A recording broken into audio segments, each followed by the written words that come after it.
Assalamualaikum warahmatullahi wabarakatuh. Alhamdulillahirabbil alamin. Wassalatu wassalamu ala asyrafil anbiya'i wal mursalin wa ala alihi wa sahbihi ajma'in. Amma ba'du. Sahabat sarjana alam rahimakumullah. Hadis ini diriwayatkan dari Mu'adz bin Jabal radhiyallahu an. Dari Ibnu Abbas radhiyallahu an, dia berkata bahwa pada suatu hari dirinya bersama sahabat lainnya dan Rasulullah sedang mengadakan pertemuan di rumah salah seorang sahabat Ansor di Madinah. Tiba-tiba dari luar rumah terdengar seseorang mengetuk pintu dan meminta izin untuk masuk.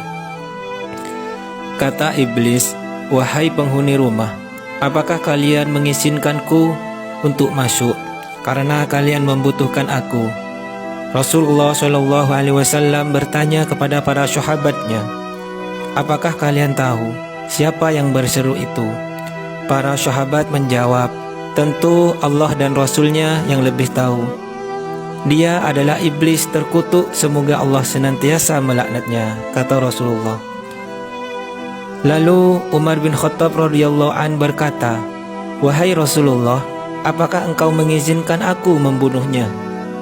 "Bersabarlah wahai Umar, apakah engkau tidak tahu bahwa dia termasuk yang tertunda kematiannya sampai waktu yang ditentukan?"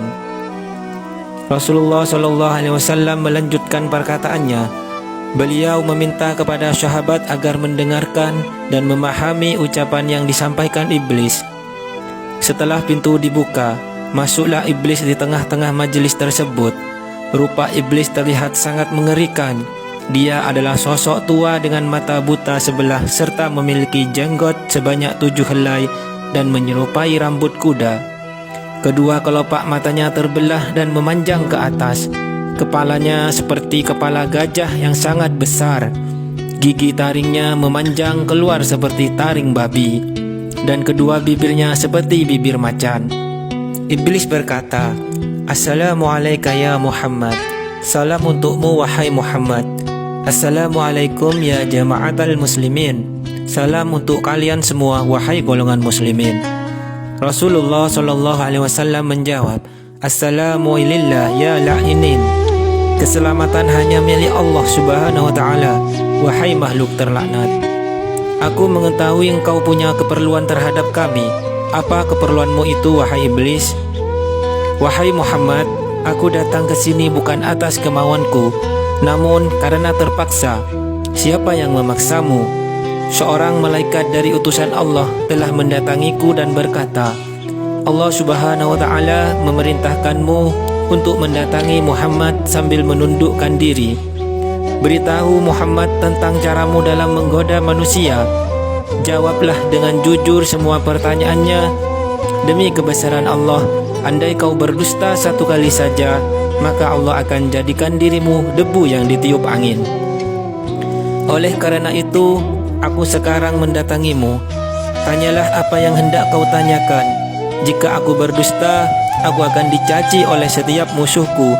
Tidak ada sesuatu pun yang paling besar menimpaku daripada cacian musuh."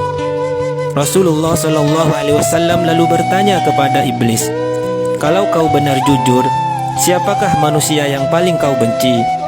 Iblis segera menjawab, Kamu dan orang sepertimu adalah makhluk Allah yang paling aku benci." "Siapa selanjutnya?"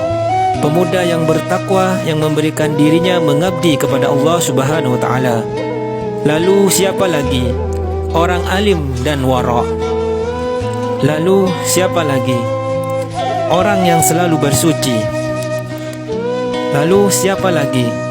"Seorang fakir yang sabar dan tak pernah mengeluhkan kesulitannya kepada orang lain." "Apa tanda kesabarannya, wahai Muhammad?" "Jika ia tidak mengeluhkan kesulitannya kepada orang lain selama 3 hari, Allah akan memberi pahala orang-orang yang sabar." "Selanjutnya apa?" "Orang kaya yang bersyukur." "Apa tanda kesyukurannya?" "Ia mengambil kekayaannya dari tempatnya dan mengeluarkannya juga dari tempatnya." "Orang seperti apa? Apakah Abu Bakar menurutmu?" Iblis menjawab, "Ia tidak pernah menurutiku di masa jahiliyah, apalagi dalam Islam." Nabi bertanya lagi, "Apakah Umar bin Khattab?" Iblis menjawab, Demi Allah, setiap berjumpa dengannya, aku pasti kabur. Apakah Utsman bin Affan? Aku malu kepada orang yang malaikat pun malu kepadanya.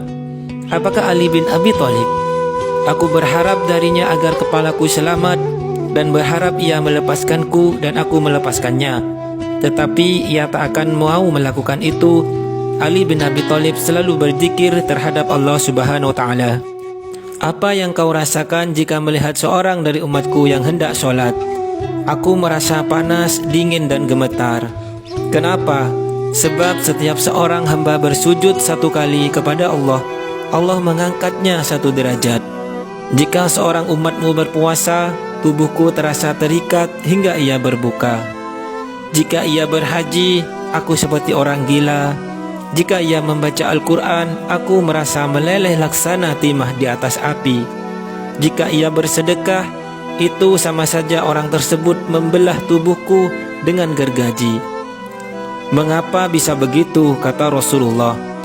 Sebab dalam sedekah ada 4 keuntungan baginya, yaitu keberkahan dalam hartanya, hidupnya disukai. Sedekah itu kelak akan menjadi hijab antara dirinya dengan api neraka, dan segala macam musibah akan terhalau dari dirinya. Apa yang dapat mematahkan pinggangmu? Suara kuda perang di jalan Allah. Apa yang dapat melelehkan tubuhmu? Taubat orang yang bertaubat. Apa yang dapat membakar hatimu? Istighfar di waktu siang dan malam. Apa yang dapat mencoreng wajahmu? Sedekah yang diam-diam. Apa yang dapat menusuk matamu? Sholat fajar. Apa yang dapat memukul kepalamu? Sholat berjemaah. Apa yang paling mengganggumu? Majelis para ulama. Bagaimana cara makanmu? Dengan tangan kiri dan jariku.